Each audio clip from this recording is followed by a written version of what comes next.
Good evening and welcome back. The first George locked his wife in a castle for 32 years. The second watched his queen die of a hernia she had hidden beneath her corsets because she could not afford to stop working. The third lost America, lost his mind, and spent the last decade of his life blind and deaf in a room at Windsor, talking to people who had been dead for 30 years. The fourth was so fat when he died that his coffin had to be specially built, and the Times wrote that there had never been an individual less regretted by his fellow creatures. 4 kings, one name, 116 years, and the country they governed transformed, not because of its kings, but despite them, from a second-rate European power into the center of the largest empire the world had ever seen. Tonight we are going to meet all 4 of them. We are going to follow the House of Hanover from a coach arriving at Greenwich in 1714 to a specially widened coffin leaving Windsor Castle in 1830. The coach carried a German prince who had never visited England and who did not particularly want to. The coffin carried a man who had spent his life consuming everything his country could provide and who left behind nothing but debts and a building in Brighton that looked like a fever dream. Between the coach and the coffin, everything changed. The monarchy, the empire, the meaning of kingship itself, and none of the 4 men named George understood what was happening around them until it was too late. As always, I would love to know where in the world you are listening from and what time it is for you. Whether you are here to drift into sleep or to spend the evening with the kings who gave their name to an era, I am glad you are with me. And if you have not yet subscribed, I would love it if you did, so that you never miss a story. Now, let us begin with a ship crossing the Channel in the late summer of 1714. The ship carried a man who did not want to be where he was going. George Ludwig, Elector of Hanover, was 54 years old, and he was crossing the English Channel because the law of England required it. Queen Anne, the last of the Stuart monarchs, had died on the 1st of August 1714 without a surviving child. Her 17 pregnancies had produced 5 live births and 12 miscarriages, and of the 5 children born alive, none had survived to adulthood. The throne was empty. The succession was in crisis. And the solution that Parliament had devised years earlier in a piece of legislation called the Act of Settlement was about to produce one of the strangest transfers of power in European history. The Act of Settlement, passed in 1701, was one of the most consequential pieces of legislation in English history, and it was born from fear. The fear was Catholic restoration. The memory of James II was only 26 years old. James had tried to re-Catholicize England in the 1680s and had been driven from his throne in the Glorious Revolution of 1688. The memory was still raw. The political class that had expelled James was determined that no Catholic would sit on the English throne again, and the determination was written into law with a clarity that left no room for ambiguity. The Act specified that the Crown of England would pass only to Protestant heirs. This was the crucial word, Protestant. The Act was designed to prevent the return of a Catholic monarch, and the prevention required the exclusion of every Catholic with a claim to the throne, regardless of how strong that claim might be. When the exclusions were counted, 57 people with closer blood ties to the crown than George Ludwig were passed over. 57. Some of them were members of the Stuart family itself. Some were princes and princesses of major European houses. All of them were Catholic, and their Catholicism disqualified them as absolutely as if they had been born on the moon. George Ludwig was the nearest Protestant. His mother, Sophia of Hanover, had been the granddaughter of James I of England, and that connection, thin as a thread and stretched across a century, was enough. Sophia herself had been designated the heir, but she died 2 months before Queen Anne, collapsing in the gardens of Herrenhausen Palace during an evening walk. The crown that should have been hers passed to her son, and her son accepted it with the particular reluctance of a man who is being offered something valuable in exchange for something he values more. What George valued was Hanover. He was the Elector of Hanover, one of the most important principalities of the Holy Roman Empire. Hanover was a prosperous, well-managed state in northern Germany, smaller than England, but not insignificant. The capital city was elegant, with wide streets and baroque buildings and a palace that George had spent years improving. The gardens at Herrenhausen, designed in the formal European style, were among the finest in Germany. The court was cultured. The army was professional. The administration was efficient. George had built all of this. He had spent 30 years turning Hanover into a model of enlightened German governance, and now he was being asked to leave it, to cross the sea, to govern a country he did not know, in a language he did not speak, for a people he had never met. England was a foreign country that happened to need a king, and the king it needed happened to be him, and the coincidence did not fill him with joy. He arrived at Greenwich on the 18th of September 1714. The Thames was crowded with boats. Every vessel on the river, from the barges of the city companies to the wherries of the watermen, had come out to see the new king arrive. The steps at Greenwich were lined with officials in their robes, the Lord Mayor, the aldermen, the members of the Privy Council who had governed the country during the interregnum between Anne's death and George's arrival. The cannons fired from the tower. The bells rang from every church in the city, a cascade of sound that rolled westward along the river, and that the new king could hear from the deck of his ship as it rounded the bend at Deptford.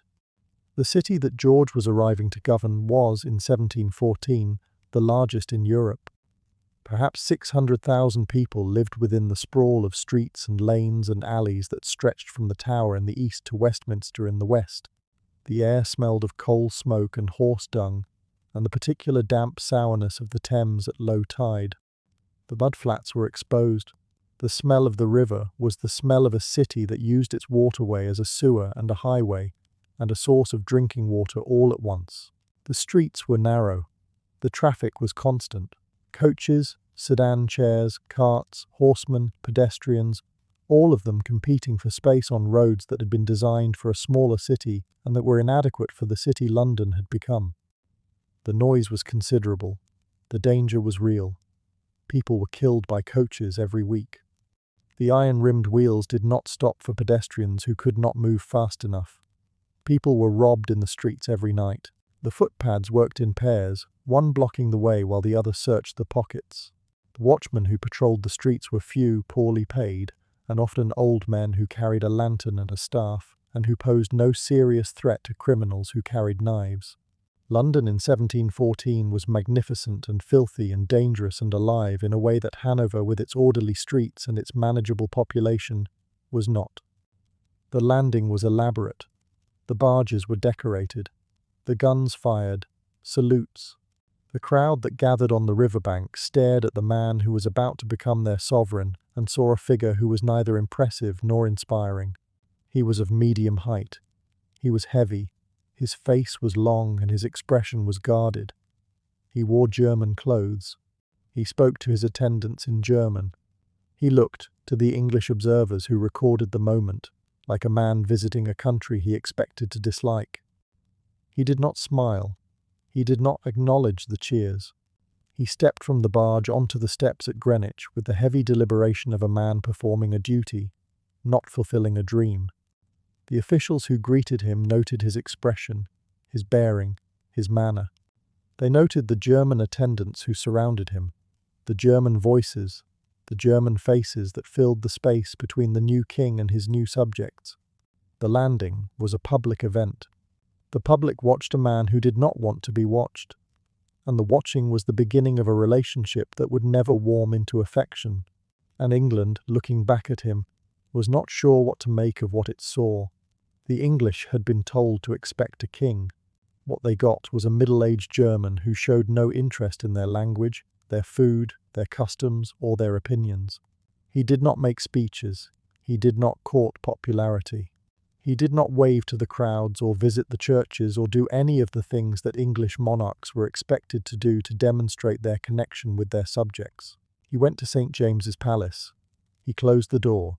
He ate his German dinner at his German hour. And the country that had invited him to be its king began to wonder whether the invitation had been a mistake. He brought 2 mistresses with him. This was not, in itself, unusual. Kings had mistresses. The English were accustomed to royal mistresses. But George's mistresses were notable for their appearance. Erengard Melusine von der Schulenburg was tall, thin, and angular. Charlotte Sophia Kielman-Sege was short, round, and enormous. The English, who had a gift for unkind nicknames, immediately called them the Maypole and the Elephant. The nicknames stuck. They would follow the two women through the entire reign. The Maypole and the Elephant became fixtures of the English satirical landscape, drawn in caricatures, mocked in pamphlets, discussed in coffee houses with the cheerful cruelty that the English brought to the discussion of foreign women they considered beneath them. The fact that both women were intelligent, that Melusine in particular was a shrewd political operator who influenced the king's decisions on matters of patronage and appointment, was irrelevant. They were German. They were the king's mistresses. They looked funny. That was enough. Melusine von der Schulenburg was eventually created Duchess of Kendal by George, a title that gave her a place in the English peerage and that scandalized the English aristocracy, who objected to sharing their ranks with a German mistress. Kielman-Sege was created Countess of Darlington. Both women profited from their positions. Both sold access to the king. Both accepted gifts and payments from people who wanted the king's favor. The corruption was open, and it was tolerated because the alternative, a king who paid attention to English politics and who interfered in English government, was considered worse than a king whose mistresses could be bribed. He did not bring his wife. This was unusual. This required explanation. And the explanation, when it emerged, was the first of the dark stories that would shadow the House of Hanover for a century. Sophia Dorothea of Celle had married George Ludwig in 1682 when she was 16 and he was 22. The marriage was arranged for political reasons. The union of Hanover and Celle would consolidate the family's power in northern Germany. The bride's preferences were not consulted. They rarely were. The marriage was unhappy from the beginning. George was stolid, military-minded, and emotionally unavailable. Sophia Dorothea was vivacious, romantic, and desperate for the kind of attention that her husband was constitutionally unable to provide. He kept mistresses openly. She resented the mistresses openly. The resentment and the infidelity fed each other in the way that resentment and infidelity always do, each one making the other worse, until the marriage was a closed system of grievance that neither party could escape. In 1689, Sophia Dorothea began an affair with Count Philip Christoph von Königsmarck, a Swedish nobleman serving at the Hanoverian court. The affair lasted 5 years. The letters they exchanged are among the most passionate documents in European royal history. They wrote in French, the language of love and diplomacy, and the language concealed nothing. They wrote about desire. They wrote about loneliness. They wrote about the particular desperation of two people trapped in a world that denied them the one thing they wanted, which was each other. The letters were smuggled between them by servants who were paid for their discretion, and who were, inevitably, discovered by servants who were paid more for their indiscretion. The letters they exchanged, hundreds of them, were passionate, reckless, and eventually intercepted. In July 1694, Königsmarck disappeared. He was never seen again. The most widely accepted account is that he was murdered on the orders of George Ludwig's father, Ernst August, who considered the affair an intolerable threat to the family's reputation. Some accounts say Königsmarck was killed in the corridors of the palace and his body dissolved in quicklime. Others say he was buried beneath the floorboards of a room in the Lane Palace. The truth has never been established with certainty. What is certain is that Königsmarck vanished, and the vanishing was permanent. Sophia Dorothea was arrested. She was tried before a consistory court for deserting her husband. The verdict was foregone. The marriage was dissolved. She was stripped of her titles. Her children, George Augustus and Sophia Dorothea the younger, were taken from her. George Augustus was 11. He was old enough to understand what was happening and too young to prevent it. His mother was taken away. His father offered no explanation. The household closed around the absence as though the mother had never existed.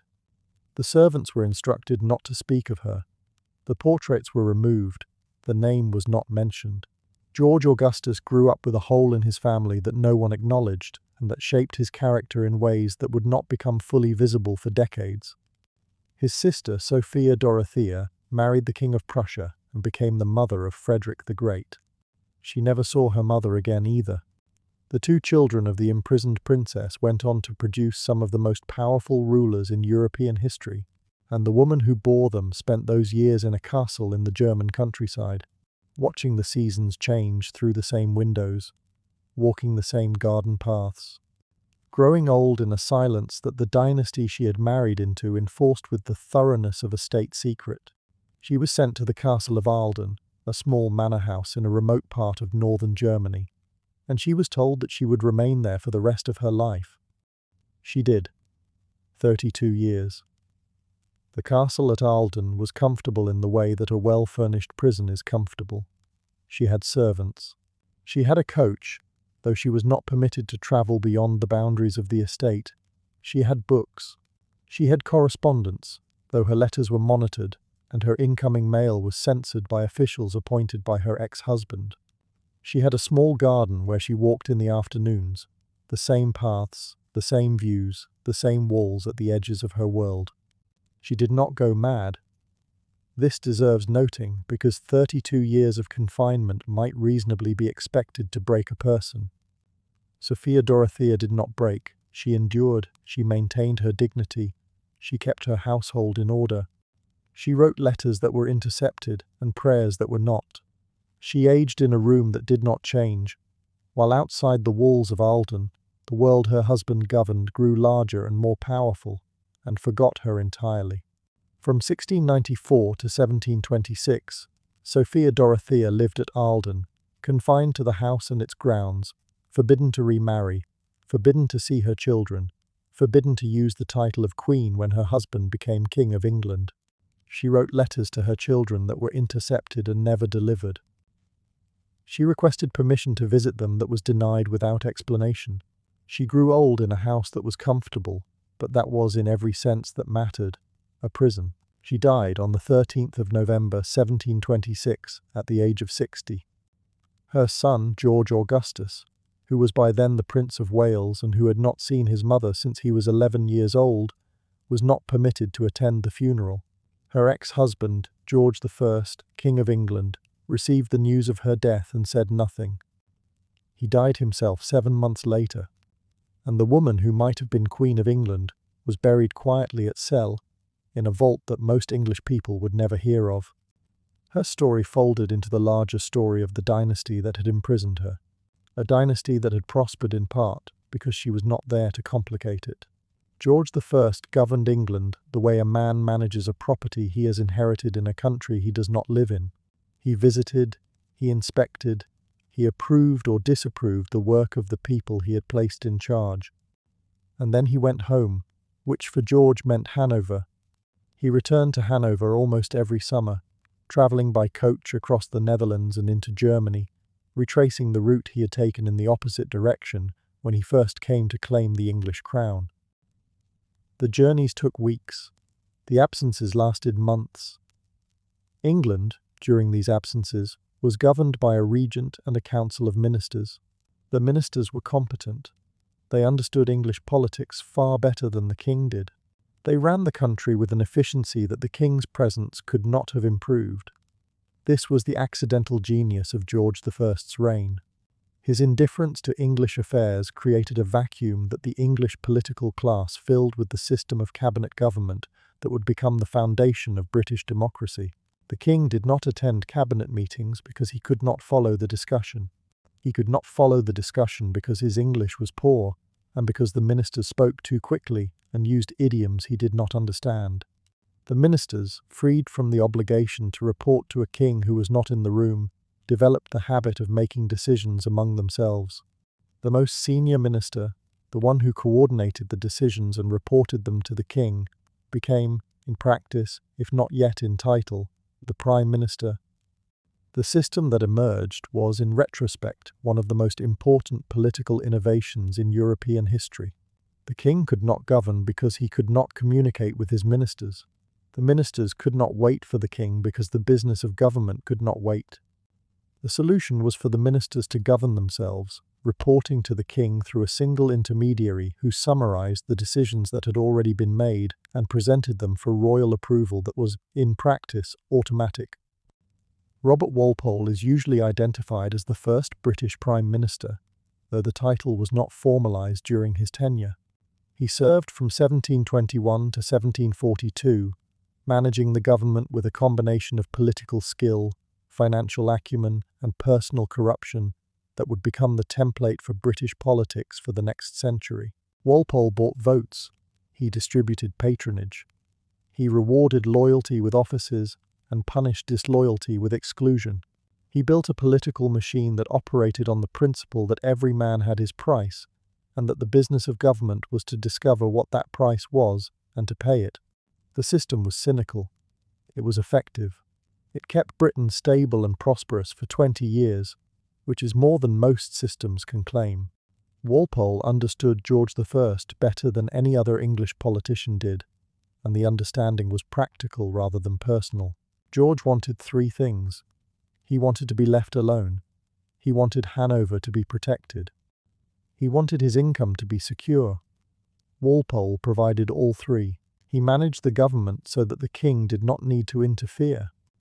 He ensured that British foreign policy did not threaten Hanoverian interests.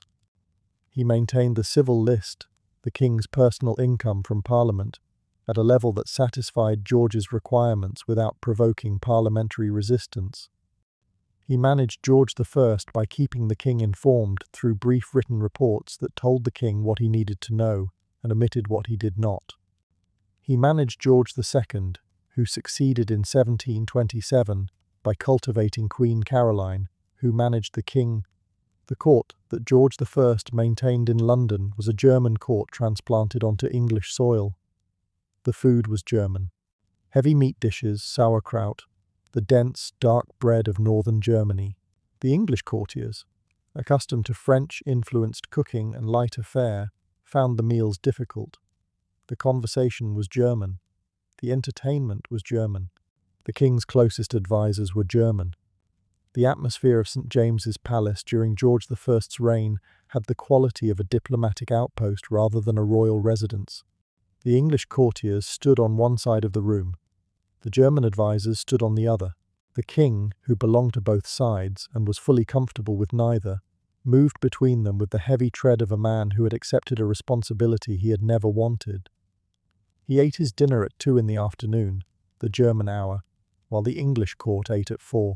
He retired to his private apartments in the early evening, to the rooms where his German attendants waited. The conversation there was in German. The card games were German. The atmosphere was, for a few hours each day, the atmosphere of Hanover transplanted into the draughty rooms of a London palace. He wrote letters to Hanover in his own hand, long, detailed letters about the management of the electorate, the letters of a man whose real work was elsewhere, and whose attention was always, in some fundamental way, directed homeward. He was not a bad king. This deserves saying because the caricature of George I as a boorish German who stumbled onto the English throne and did nothing with it is unfair. He was a competent administrator. He was an experienced military commander. He had governed Hanover effectively for decades. He understood statecraft. He understood diplomacy. He understood the balance of power in Europe, which was, in the early 18th century, the most important strategic question facing any European monarch. What he did not understand was England, and care about was becoming English. He governed from a distance, emotionally as well as geographically. The relationship between George I and England was a marriage of convenience in which neither party pretended to be in love. George needed England because England gave him status. An elector of Hanover was a German prince among German princes. A king of England was a European sovereign of the first rank. The promotion mattered, the prestige mattered, the income mattered. England was richer than Hanover by a factor of 10, and the revenues of the English crown funded George's ambitions in Germany in ways that Hanover's revenues alone could never have done. England needed George because the alternative was worse.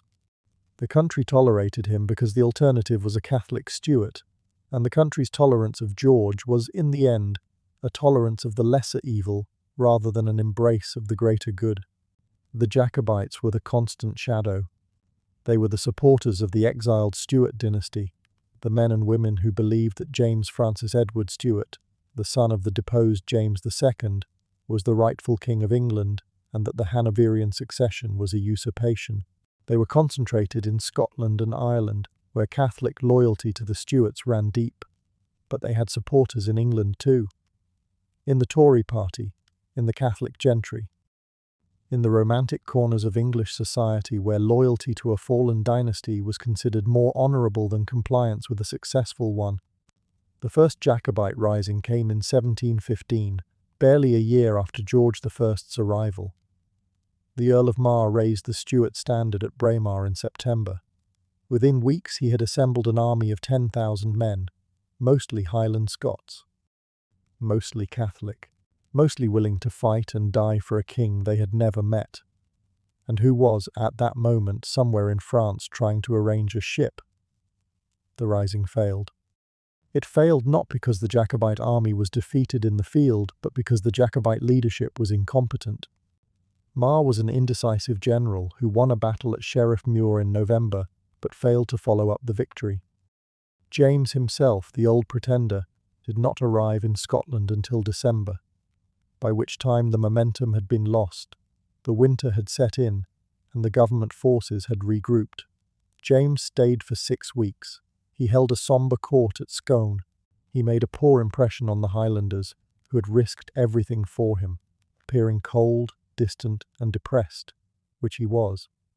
He left in February 1716, taking a ship from Montrose, and he never returned to Britain.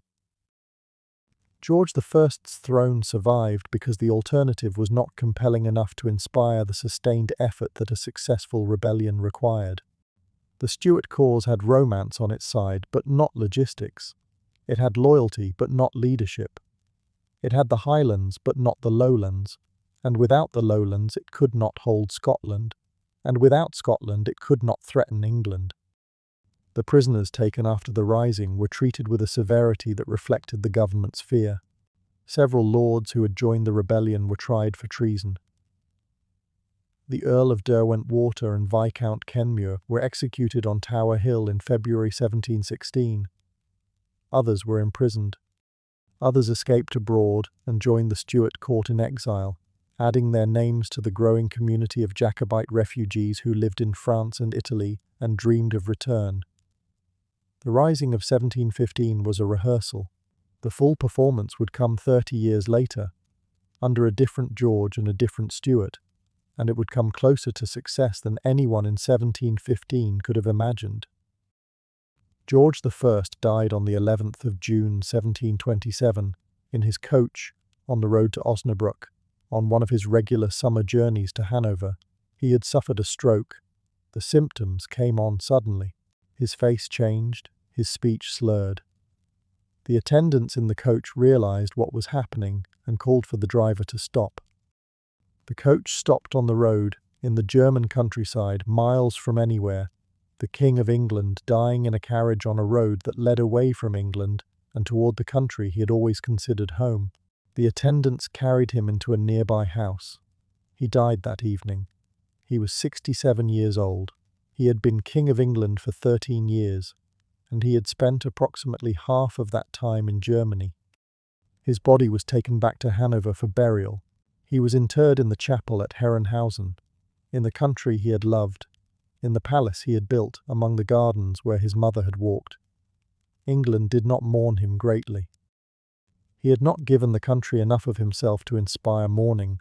He had given it something more useful. He had given it a system of government that did not depend on the king's presence. And the system was, in the end, more valuable than the king. His son hated him. This is the first thing to understand about George II, because the hatred shaped everything that followed. George Augustus had not spoken to his father in years. He had been running a rival court at Leicester House, a deliberate counter-establishment where everyone who opposed the king was welcome.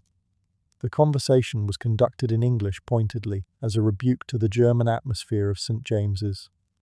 The hatred had roots. George Augustus had been 11 years old when his mother was imprisoned at Ahlden. He had been forbidden to see her. He had been raised by his father and his father's mistresses, and he had grown up knowing that his mother was alive, that she was alone, that she was 40 miles away, and that his father would not allow him to visit her. The knowledge had hardened into a resentment that nothing could soften, and that George I's indifference to his son's feelings only deepened. When the news of his father's death reached Leicester House, George Augustus did not mourn.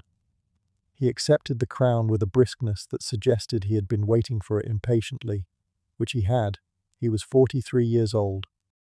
He was short, vain, hot-tempered, and obsessed with military matters, to a degree that his courtiers found exhausting. He collected tin soldiers. He arranged them in battle formations on tables, recreating famous engagements from the War of the Spanish Succession and the campaigns of Marlborough. He could describe the tactical disposition of the Allied forces at Blenheim from memory. He could explain why Ramillies was a masterpiece of manoeuvre. He could list the casualties at Malplaquet with the precision of a man who considered battle losses a branch of mathematics. He was also vain about his appearance, fussy about his clothes, and prone to rages that his courtiers found terrifying and that his wife found manageable. He shouted. He threw things. He kicked his wig across the room when he was angry, which was often. The rages passed as quickly as they came, leaving the king exhausted and slightly embarrassed, and the courtiers shaken and the wig on the floor. Despite the rages, he was not cruel. He was impatient, which is different. He expected competence. He expected punctuality.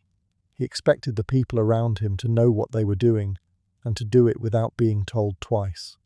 When they failed to meet these expectations, he shouted. When they met them, he was generous and surprisingly warm. The key was not to bore him. Boredom was the one sin George II could not forgive. He was, in almost every respect, the opposite of his father, which was the point. But he had one advantage that his father had lacked. He had Caroline. Caroline of Ansbach was the most important person in the reign of George II, and she was not the king, she was the queen. She was German by birth, educated, well-read, intellectually curious, in a way that her husband was not. She possessed a political intelligence so acute that the men who encountered it often failed to recognize what was happening to them. The conversation would end and the decision would be made, and they would not realize until later that the decision had been hers. Caroline was one of the most intellectually accomplished women in Europe. She had been raised at the court of the Electress Sophia of Hanover, George I's mother, who had been a friend and correspondent of the philosopher Leibniz. Caroline had met Leibniz as a young woman. She had discussed philosophy with him. Not as a student discusses philosophy with a teacher, but as an equal. Leibniz treated her as an intellectual companion, which she was. Their correspondence continued after Caroline left the Hanoverian court, and the letters they exchanged are among the few documents that show a royal woman of the 18th century engaging with ideas at the highest level. She had read his work and understood it, which was more than most professional philosophers could claim. She carried the habit of intellectual engagement into her marriage and into the English court, where she established a circle of writers, thinkers, and scientists that included Alexander Pope, Jonathan Swift, and the theologian Samuel Clarke. She married George Augustus in 1705, when he was still the Electoral Prince of Hanover. The marriage was, by the standards of royal marriages, genuinely affectionate. George loved Caroline. He also kept mistresses, which Caroline tolerated with the particular grace of a woman who understood that her husband's infidelities were a matter of vanity rather than of feeling. The mistresses were decorative. Caroline was essential. George knew the difference, even if he could not have articulated it. Her method of managing the king was simple and devastatingly effective. She agreed with him. And then, in private, in the evenings, in the quiet hours after the court had retired, she would gently, gradually, almost imperceptibly shift his position toward the one she actually wanted him to hold. The shift was so subtle that George rarely noticed it was happening. She would begin by praising his position.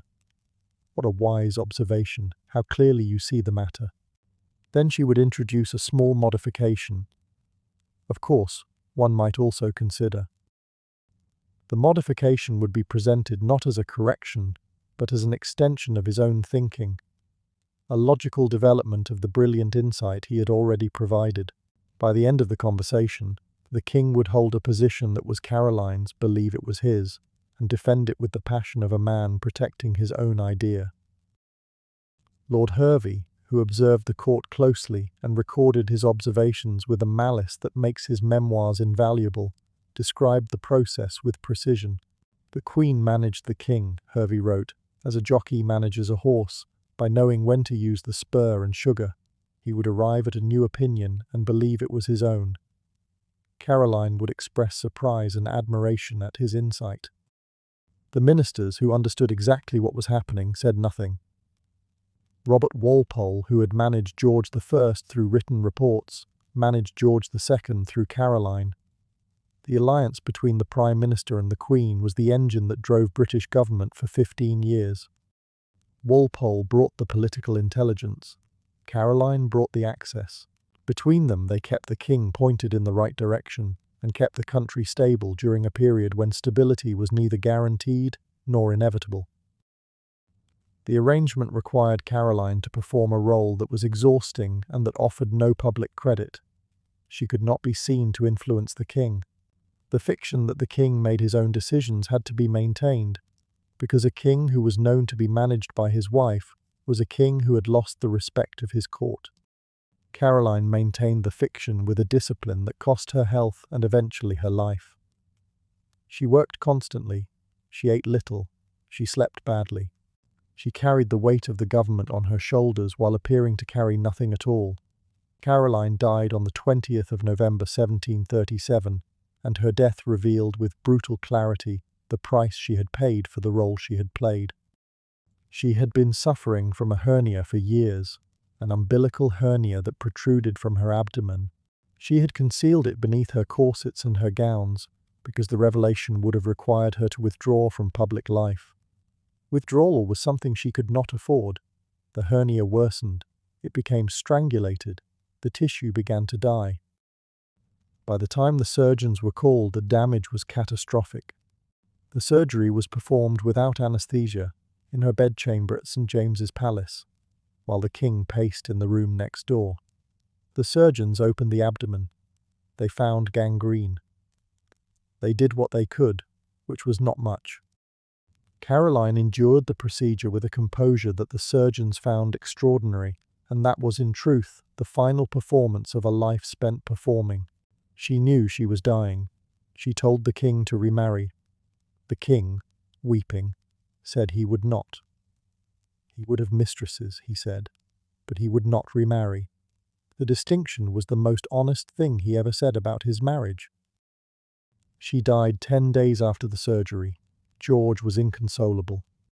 The man who had kept mistresses throughout their marriage, who had flaunted his infidelities, collapsed into a grief so complete that the court did not know how to manage him. He refused to remarry, as he had promised. He kept her rooms untouched. He ordered that when he died, the sides of their coffins should be removed so that their remains could mingle in death as they had not always mingled in life. The instruction was followed. The instruction was carried out when George died 23 years later. The coffins were placed side by side in the vault beneath the Henry VII Chapel at Westminster Abbey, and the sides were removed as the king had requested. They lie together at Westminster Abbey, the joined coffins, a monument to a marriage that was more complicated and more genuine than either of them could have expressed while they were alive. Without Caroline, George II was diminished but not destroyed. He had his military obsession, and the military obsession sustained him. He was the last British monarch to lead troops in battle, and the battle in which he led them, Dettingen, fought on the 27th of June 1743, is one of the strangest episodes in the history of the British Crown. The War of the Austrian Succession had drawn Britain into a continental conflict. George, who was in Hanover at the time, took personal command of the Allied army, a combined force of British, Hanoverian, and Austrian troops, and marched them into Bavaria to confront the French. The army was large, perhaps 40,000 men, and the king was at its head, riding a white horse, wearing his military uniform, carrying a sword he fully intended to use. The battle was chaotic. The French attacked before the Allied army was properly deployed. The king's horse, frightened by the gunfire, bolted. George was thrown from the saddle or dismounted deliberately. The accounts vary, and found himself on foot in the middle of a battle, a 60-year-old man with a sword in his hand and the French cavalry bearing down on him. He did not run. He stood his ground. The mud was thick. The noise was extraordinary. The particular roar of an 18th century battlefield, musket fire and cannon fire, and the shouting of men and the screaming of horses. The king was in the middle of it. He was wearing his sword. He was visible, unmistakable, a target that the French marksmen could not have missed if they had tried. He did not move. He rallied the troops around him. He shouted orders. He pointed with his sword. He fought, or at least he stood where the fighting was, which in the 18th century was considered the same thing. The Allies won. The French retreated across the River Main. And the image of the king standing in the mud, sword drawn, refusing to yield, became the defining image of his reign. It was also the end of something. After Dettingen, no British monarch would ever again command an army in the field. After Dettingen, the king returned to London as a hero. The crowds cheered him through the streets. Handel composed the Dettingen Te Deum to celebrate the victory, a thunderous piece of choral music performed at the Chapel Royal. It announced in brass and voices and the rolling of kettle drums that the King of England had stood in the field and fought and won. The celebration was genuine, the admiration was real, and the role of the sovereign shifted. The king became a symbol rather than a soldier, a figurehead rather than a general. The change was gradual, and it was not formalized, but it was real. And it began on the day that George II dismounted from his bolting horse and discovered that personal courage, however admirable, was no longer what kingship required. The Jacobites came again in 1745. This time the challenge was real. Charles Edward Stuart, the young pretender, the grandson of the deposed James II, landed on the west coast of Scotland in August with 7 men, a handful of weapons, and a conviction that the Highland clans would rise for him. He was 24 years old. He had been raised in Rome, in the exiled Stuart court, in an atmosphere of perpetual grievance and perpetual hope. His father, the old pretender, had spent a lifetime waiting for a restoration that never came. Charles was determined not to wait. He was handsome, charismatic, and possessed of an optimism so extreme that it bordered on delusion. The delusion, for a time, looked like genius. The clans rose. Not all of them, but enough. Within weeks, Charles had an army of several thousand Highland warriors, men who fought with broadsword and targe, who charged downhill with a ferocity that regular troops found terrifying. He took Edinburgh without a fight. The capital of Scotland, the city of the castle and the palace and the ancient parliament, fell to the Jacobites in September 1745 without a shot being fired. Charles entered Holyrood Palace and held court in the rooms where his ancestors had ruled. He wore Highland dress. He danced with the ladies of Edinburgh. He charmed the city with a combination of youth, beauty, and confidence that made it possible, for a few weeks, to believe that the Stuart cause might actually succeed. The court at Holyrood was brief and brilliant. Charles received visitors. He issued proclamations.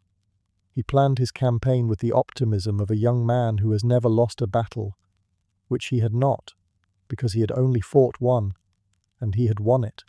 He defeated the government army at Prestonpans in 10 minutes. He marched south into England. The march south was the high water mark of the Jacobite cause. Charles reached Derby, 125 miles from London, by the 5th of December. George II, according to some accounts, had his valuables packed and a yacht ready at the Tower of London. The panic in the capital was real.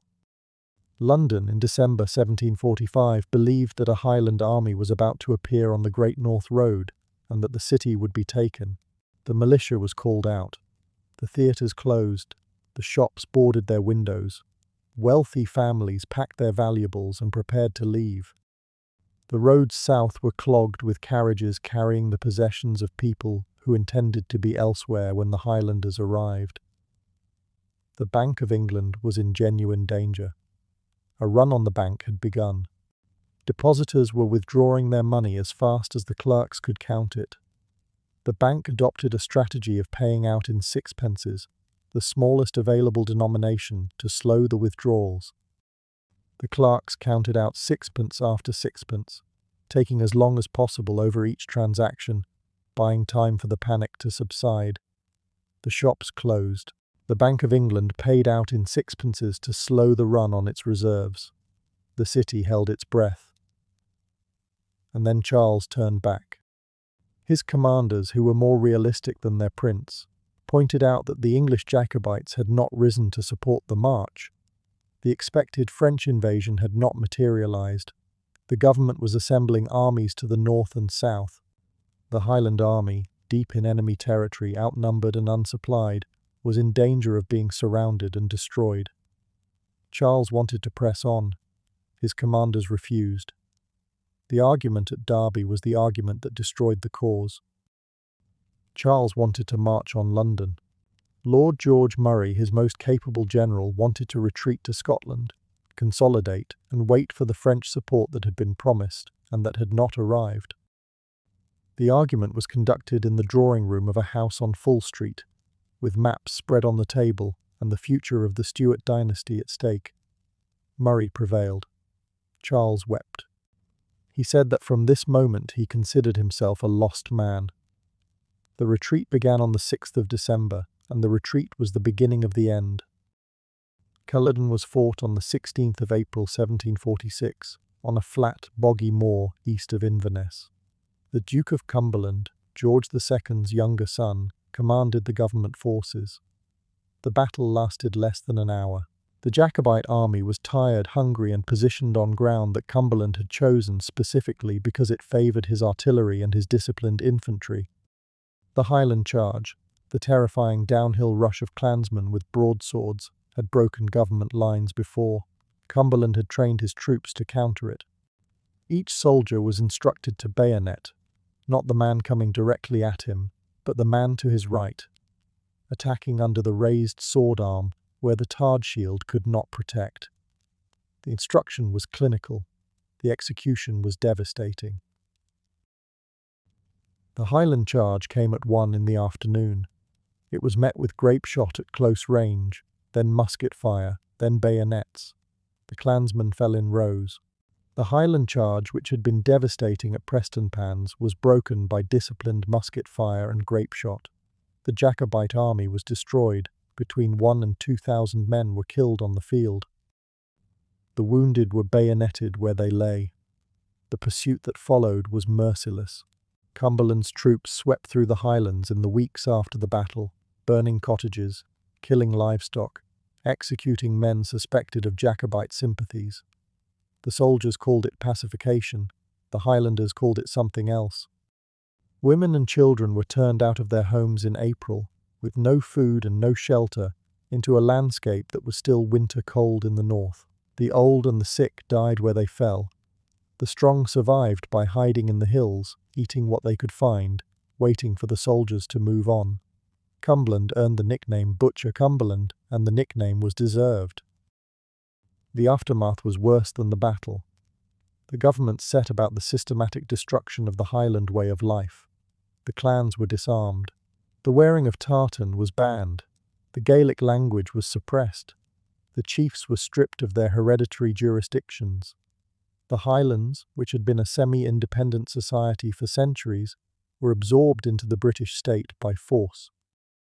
The absorption was accompanied by a program of cultural destruction that the Highlanders would not forget. Scotland remembers it to this day. Charles Edward Stuart escaped. He spent 5 months as a fugitive in the Highlands, moving from hiding place to hiding place, sheltered by men and women who risked their lives to protect him. He was disguised, famously, as a maidservant named Betty Burke by Flora MacDonald, who rowed him across the sea to Skye in an open boat while government ships patrolled the waters. The reward for his capture was £30,000, a fortune so vast that it could have transformed the life of anyone who claimed it. No one claimed it. The loyalty of the Highlanders to a prince who had led them to destruction and who was now fleeing the consequences was one of the most remarkable demonstrations of personal devotion in British history. It was also, in its way, the last act of the old Highland world that Culloden had destroyed. He was smuggled to France in September 1746. He spent the rest of his life in exile. The decline was slow and ugly. He drank heavily. He became violent. He married Princess Louise of Stolberg-Gedden in 1772, and the marriage was a disaster. He beat her. She left him. He grew fat and ill and bitter. The beautiful prince who had danced at Holyrood Palace in 1745 became an old man in a Roman palazzo, drinking himself to death, raging against a world that had refused to give him what he believed was his by right. He died in Rome in 1788, at the age of 67, and the Stuart claim died with him because his brother, Henry, Cardinal York, was a Catholic priest who would never marry and who would never produce an heir. George II outlived the Jacobite threat, outlived his wife, outlived most of his contemporaries. He died on the 25th of October 1760, alone in his water closet at Kensington Palace. He had risen early, as he always did. He had drunk his chocolate, as he always did. He had gone to the water closet. His valet, waiting outside, heard a crash. He opened the door and found the king on the floor, fallen from the seat, a blood vessel in his heart having burst. He was 76 years old. He had been king for 33 years. His eldest son, Frederick, the Prince of Wales, had died 9 years earlier. The relationship between George II and Frederick had been terrible, continuing the Hanoverian tradition of fathers and sons who despised each other.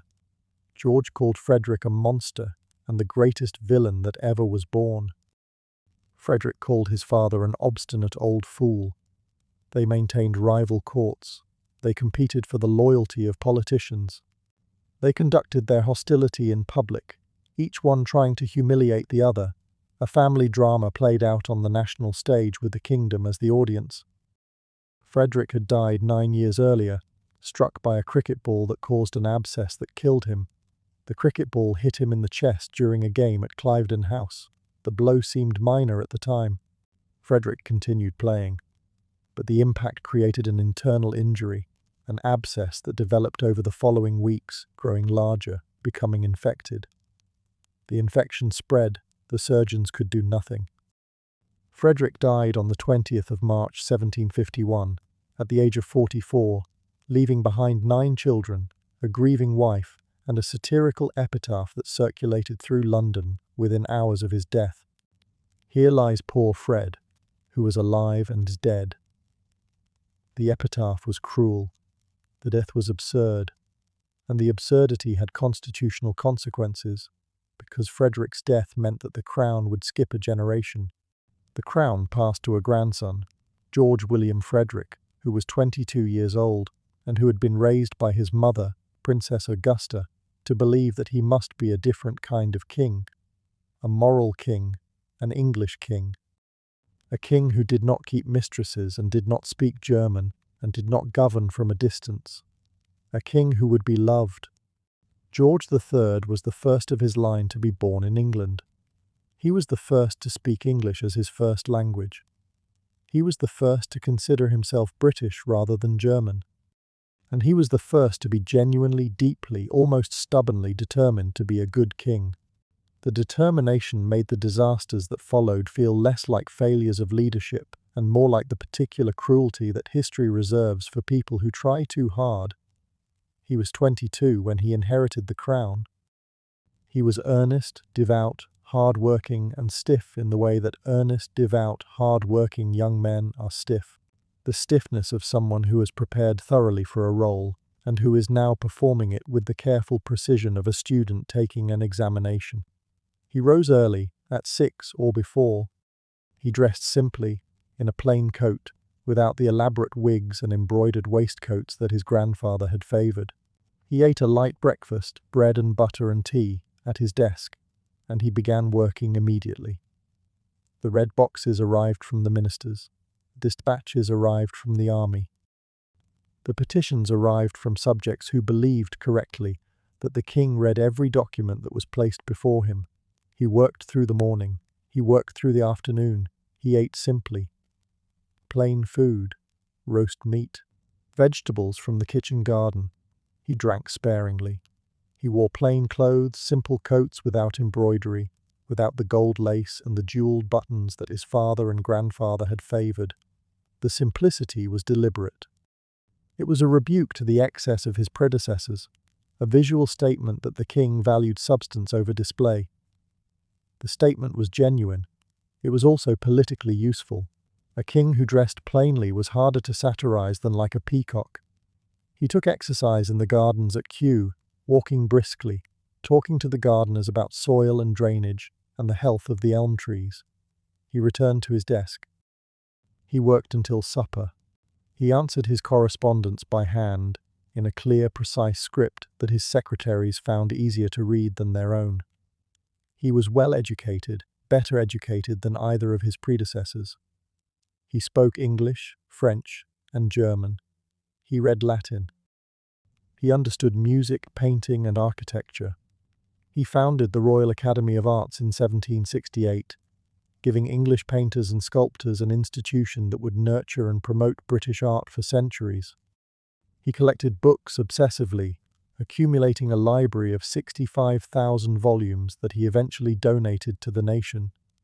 The books became the foundation collection of the British Museum Library, which would become the British Library. He attended to the business of government with a conscientiousness that his grandfather and great-grandfather would have found bewildering. They had governed England as a sideline. George III governed it as a vocation. He needed a wife. The search was conducted with the efficiency of a military operation and the romanticism of a livestock auction. The requirements were specific. She must be Protestant. She must be of suitable rank. She must be healthy, which meant capable of bearing children, which was the primary function the role required. She must be compliant, which meant willing to accept the restrictions that the British court would impose on her. She must not be English, because an English bride would bring English family connections and English political entanglements that the king wished to avoid. Charlotte of Mecklenburg-Strelitz met every requirement. She was 17. She was the daughter of a minor German duke. She was Protestant, healthy, well-educated, and by the accounts of those who met her, plain, not ugly, not beautiful, plain. The plainness was almost an advantage. A beautiful queen attracted attention, admirers, gossip. A plain queen attracted none of these. A plain queen could be relied upon to focus on her duties rather than on the social opportunities that beauty provided. George met Charlotte for the first time on the day of their wedding, the 8th of September 1761. She arrived in England after a crossing so rough that she was seasick for the entire journey. She stepped off the boat at Harwich, was bundled into a coach, driven to London, presented to the king, and married to him that evening at the Chapel Royal in St. James's Palace. The entire process from first meeting to wedding ceremony took approximately 6 hours. Charlotte, who had been raised in a small German court where the pace of life was measured and the surprises were few, found herself married to the King of England before she had time to unpack her trunk. She did not speak English well. She spoke French, which was the language of European courts, and German, of home. English she had studied, but not mastered. The wedding service was conducted in English. The vows she spoke were in a language she had been learning for months, and that she would not speak fluently for years. The words she said, the promises she made, the commitment she entered into, were all performed in translation, with the slight delay, the faint uncertainty that translation always produces. The court watched her with the particular attention that courts bring to new arrivals. They assessed her appearance, they assessed her manner, they assessed her dress, which was German and therefore wrong. They assessed her curtsy, which was adequate. They assessed her composure, which was, under the circumstances, remarkable. She had crossed the sea, met a stranger, married him, and entered the most scrutinized household in England, all in the space of a week. She did not cry, she did not falter. She performed the role that had been assigned to her with a steadiness that would become her defining quality. The marriage worked. This is the fact that distinguishes George and Charlotte from every other Georgian royal couple, and it is a fact that deserves emphasis because it was so unusual. They were faithful to each other. George kept no mistresses. Charlotte had no lovers. In a century when royal infidelity was not just common but expected, George and Charlotte maintained a partnership that was domestic, affectionate, and exclusive. They had 15 children. They ate supper together in the evenings. They played music together, Charlotte on the harpsichord and George on the flute. They attended concerts. They patronized Handel's successor, Johann Christian Bach, and they supported the young Mozart when he visited London as a child prodigy in 1764. The 8-year-old Mozart played for them at Buckingham House, and the King and Queen listened with the attention of people who understood music well enough to recognize genius when they heard it. They raised their children together, or as together as the demands of kingship permitted. George was a present father. He played with his younger children. He supervised the education of the elder ones. He worried about them with the specific, anxious, slightly suffocating worry of a parent who wants his children to be better than he is, and who is terrified that they will be worse. They walked in the gardens at Kew, the botanical gardens that George expanded and improved until they became one of the finest collections of plants in the world. The gardens were his passion and Charlotte's refuge. The paths wound through collections of exotic trees and shrubs gathered from every corner of the growing British Empire, each specimen labelled, catalogued, and cared for with the systematic attention that George brought to everything he touched. The children grew up at Kew and at Buckingham House. George had purchased the building in 1762. It was relatively modest. It would eventually become Buckingham Palace. The household was large. 15 children required nurses, tutors, governesses, attendants. The noise was considerable. The expense was significant. But George loved his children with a warmth that his own father and grandfather had been unable or unwilling to display. The Hanoverian tradition of paternal hostility, of fathers who despised their sons and sons who plotted against their fathers, was broken for one generation at least by George III's genuine delight in his family. They lived in many ways like a prosperous country family who happened to occupy a palace. The domesticity was deliberate. George wanted to be different from his predecessors. He wanted to demonstrate that a king could be moral, that a court could be decent, that the monarchy could set an example of domestic virtue rather than aristocratic vice. The demonstration was genuine. It was also political. A moral king was harder to attack than an immoral one. A faithful husband was harder to satirize than a philanderer. The decency was a shield as well as a principle. The loss of America was the defining failure of his reign, and George experienced it as a personal wound. The American colonies had been part of the British Empire for a century and a half. They were, in George's understanding, his subjects, bound to him by the same ties of loyalty and obligation that bound every other subject of the crown. When they began to resist parliamentary taxation in the 1760s, George interpreted the resistance as disobedience. When the resistance escalated into open rebellion in 1775, George interpreted it as treason. He was not entirely wrong. The American Revolution was, from the British perspective, a rebellion by subjects against their sovereign. The legal position was clear. Parliament had the right to tax the colonies. The colonies had the obligation to pay. The fact that the colonies had no representation in Parliament was, in the British view, irrelevant, because many communities in Britain itself had no representation in Parliament and were taxed anyway. The American argument, no taxation without representation, was a principle that the British Constitution did not recognise. The war lasted 8 years. It consumed treasure and men and the attention of a government that had other problems to manage. The war went badly from the beginning. The distances were enormous. The supply lines stretched across 3,000 miles of ocean. The British Army, which was professional and well-trained, was fighting in unfamiliar terrain against an enemy that knew the ground, and that was fighting for something more powerful than territory. The Americans were fighting for an idea, and ideas are harder to defeat than armies. France entered the war on the American side in 1778, turning a colonial rebellion into a global conflict. Spain joined France.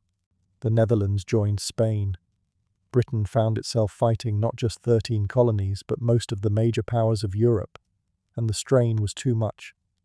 The turning point was not a single battle, but an accumulation of failures. Saratoga in 1777, where an entire British army surrendered, was the moment France decided to intervene. The French intervention changed everything. The Royal Navy, which had controlled the Atlantic, now faced the French fleet. The supply lines that had sustained the British Army in America were threatened.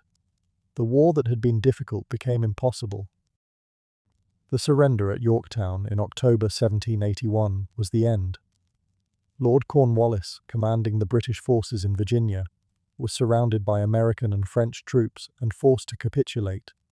The news reached London in late November. George received it in his study. He is reported to have said nothing for several minutes.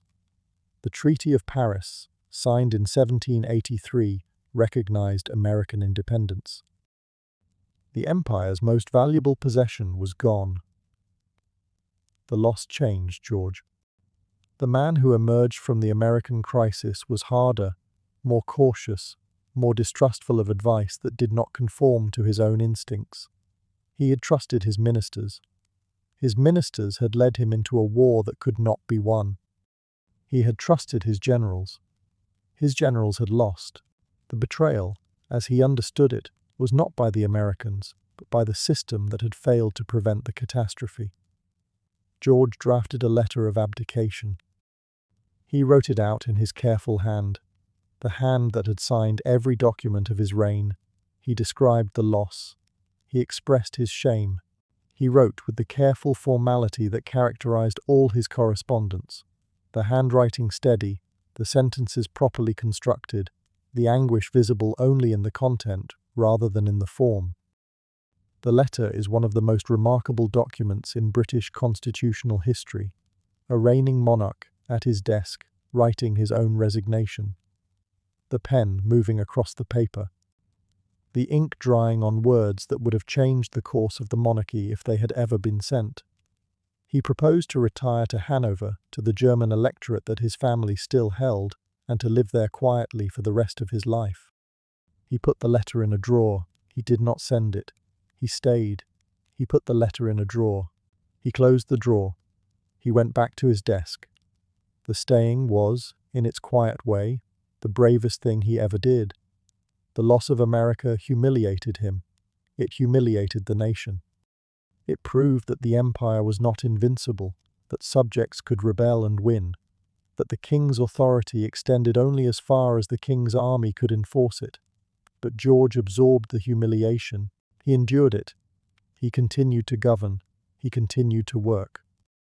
He continued to rise at 6 and read his dispatches and answer his letters and walk in his garden and play his flute and be the decent, dull, faithful, hard-working king that the country needed. The crown that had lost America still held Canada, still held India, still held the Caribbean. The empire would grow again. The loss was terrible. It was not terminal. The people loved him. This was the compensation for everything else. George III was the first Hanoverian monarch to be genuinely popular with the common people of England, and the popularity was rooted in the same qualities that made him a poor strategist and a stubborn wartime leader. He was decent. He was honest. He was faithful to his wife. He cared about his subjects in a way that was visible and specific. He walked among them. He talked to farmers about their crops. He knew the price of wheat. He knew the yield per acre of different varieties of barley. He experimented with agricultural techniques on the royal farms at Windsor, trying new methods of drainage and rotation and breeding. He published articles on farming under the pseudonym Ralph Robinson in the Annals of Agriculture. The articles were knowledgeable and detailed, written with the earnest enthusiasm of a man who had found in the soil and the seasons and the patient work of cultivation something that politics could not provide. The farming was not a hobby, it was a refuge. The same quality of mind that made George a painstaking reader of state papers made him a painstaking observer of soil conditions and rainfall patterns. The precision that exhausted his ministers delighted his tenants. He asked cottagers about their families. He visited factories and workshops and asked intelligent questions about the processes he observed. He earned the nickname Farmer George. The nickname was affectionate rather than mocking. The English common people, who had endured 2 generations of kings who were visibly foreign and visibly uninterested in English life, found in George III a monarch who was recognizably one of them, not in rank, not in wealth, but in temperament, in values, in the particular English quality of wanting to do the right thing and being willing to be boring about it. The popularity sustained him through the loss of America. It sustained him through the political crises that followed. It sustained him through the early episodes of his illness, when the public, who did not know the details of the king's condition, rallied to his defense against the politicians who wanted to replace him with his son. The people loved George because George loved the people, and the love was reciprocal in a way that no previous Hanoverian king had experienced. Charlotte sustained him too. Through the loss of America, through the political turmoil, through the early episodes of illness, Charlotte was the constant. She managed the household. She managed the 15 children. She managed the court, maintaining the standards of decency and domesticity that George had established. She was not a political operator like Caroline of Ansbach. She did not manage ministers or manipulate policy. She managed her husband, which was a different, and in some ways a harder task. She kept him calm, she kept him focused. She kept the domestic machinery running while the political machinery ground on around them. She also watched him deteriorate, and the watching was the hardest part of her life. The first episode came in the autumn of 1788. George began to behave strangely. He talked without stopping, sentences running into sentences, subjects shifting without transition, the words pouring out in a stream that the people around him found alarming and that he could not control. He became agitated. He walked the corridors at night, talking to the walls. He addressed the furniture as though it were Parliament. He became aggressive. He seized the Prince of Wales at dinner and attempted to throw him against a wall. The court was terrified. The doctors were summoned. The doctors had no idea what was wrong. The medical science of the late 18th century had no category for what George was experiencing. Modern historians and physicians have debated the diagnosis for decades. The most widely discussed theory is porphyria, a metabolic disorder that can cause episodes of delirium, pain, and psychological disturbance. The theory was proposed in the 1960s and has been both supported and challenged by subsequent research. Other theories include bipolar disorder, lead poisoning from the medications he was given, and various forms of organic brain disease. The truth is that we do not know. The symptoms described in the contemporary accounts are consistent with several diagnoses. The accounts themselves are unreliable.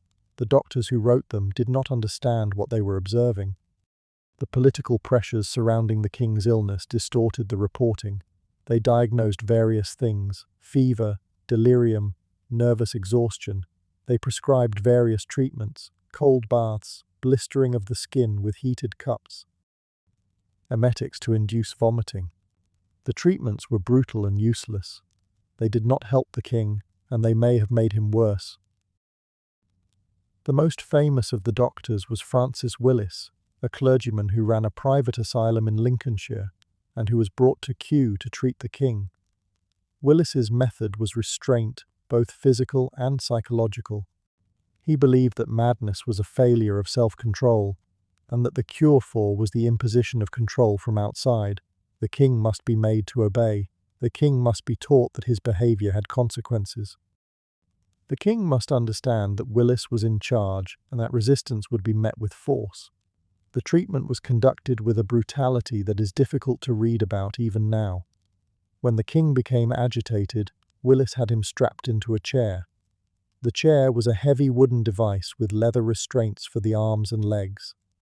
The king would be placed in the chair, and the straps would be tightened until he could not move.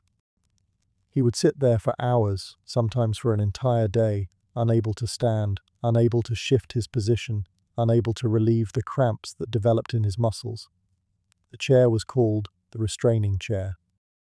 When the king refused to cooperate, Willis had him placed in a straitjacket. When the king's speech became incoherent, Willis gagged him. The treatment was conducted in rooms that Charlotte could not enter, but from which she could hear her husband screaming. She sat in the next room. She listened. She could not help. The helplessness was the particular torture that the king's illness inflicted on his wife. The episode lasted several months. George recovered in February 1789. The recovery was celebrated as a miracle. Thanksgiving services were held across the country. The people who had feared for their king's sanity celebrated his return with a joy that was genuine and that was also, underneath the joy, anxious. Because the question that the recovery raised was the question that no one wanted to ask. Would it happen again? It happened again. In 1801, and again in 1804. Each episode lasted longer. Each recovery was less complete. The pattern was established. The king's mind was failing, gradually, episodically, with intervals of lucidity that became shorter and less frequent as the years passed. The Regency crisis of 1788 was the first time the question of the Prince of Wales's authority was raised. And the question was not academic. If the king was incapacitated, someone had to govern. The Constitution had no provision for this. There was no mechanism for transferring power from an incapacitated monarch to a regent. The question had to be resolved by Parliament, and Parliament was divided. William Pitt, the Prime Minister, wanted a limited regency. The regent would have restricted powers. He would not be able to create peers, dissolve Parliament, or make major policy decisions without the approval of a council. Pitt's position was designed to protect the government from the prince, who was a Whig supporter, and who would, if given full royal authority, dismiss Pitt and install a Whig ministry. Charles James Fox, the leader of the opposition, wanted a full regency. The prince should have all the powers of the king. The argument was constitutional. The prince was the heir. The heir should have the full authority of the crown. The debate lasted months. The pamphlets flew. The speeches were made. And then George recovered, and the crisis evaporated, and everyone went back to their positions as though nothing had happened. But the pattern was set. The next time the king lost his mind, the same crisis would recur. And the next time, the king would not recover. The Prince of Wales was waiting. George Augustus Frederick, the eldest son of George III, was the most complicated and the most wasteful member of the Hanoverian dynasty, which is a competitive field. He was handsome in his youth, charming when he chose to be witty, cultivated, a genuine patron of the arts. He was also selfish, extravagant, dishonest, cruel to the women who loved him, and entirely incapable of the self-discipline that his father considered the foundation of kingship. He began spending money before he had any to spend. His debts mounted through his 20s. The spending was not merely excessive, it was compulsive. He could not pass a shop without buying something. He could not see a beautiful object without wanting to own it. He could not attend a horse sale without bidding. He could not commission a coat without commissioning 12. The tailors, the jewelers, the wine merchants, the furniture makers, the horse dealers, the architects. All of them extended credit, because the prince was the prince. Refusing credit to the heir to the throne was not a commercially viable option. The debts accumulated. By the time he was 30, he owed several £100,000, a sum that was incomprehensible to most of his father's subjects, and that the prince himself seemed to regard as a minor administrative inconvenience. He spent on clothes, he spent on horses, he spent on architecture, he spent on food. The meals he consumed were legendary even by the standards of an age that considered excess a form of entertainment.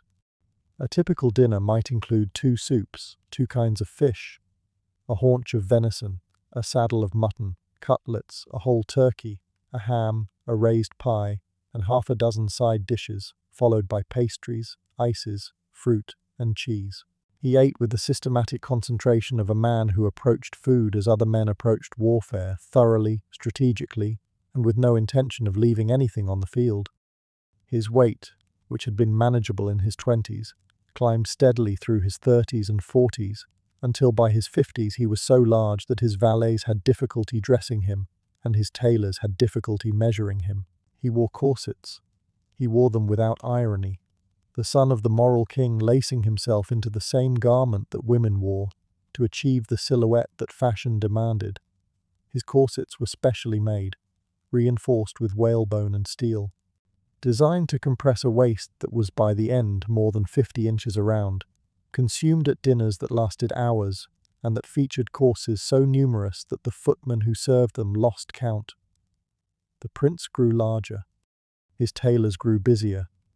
His creditors grew more desperate. He secretly married Maria Fitzherbert in 1785. She was the love of his life. This is important because the prince had many women and claimed to love all of them. But Fitzherbert was different. She was 6 years older than him. She was a Catholic. She was twice widowed. She was respectable in a way that the prince's other women were not, and her respectability was part of her attraction. She refused to become his mistress. She insisted on marriage. The prince, who was accustomed to getting what he wanted without conditions, found the condition irresistible. He married her in her drawing room on the evening of the 15th of December 1785. The ceremony was performed by a Church of England clergyman, the Reverend Robert Burt, who had been in the Fleet prison for debt and who was promised that his debts would be paid in exchange for performing the ceremony. 2 witnesses were present. The ring was borrowed. The bride wore a plain dress. The whole proceeding had the furtive quality of something that everyone involved knew was wrong, and that everyone involved was doing anyway. The marriage lasted, in its way, for the rest of the prince's life. He left Fitzherbert repeatedly. He returned to her repeatedly.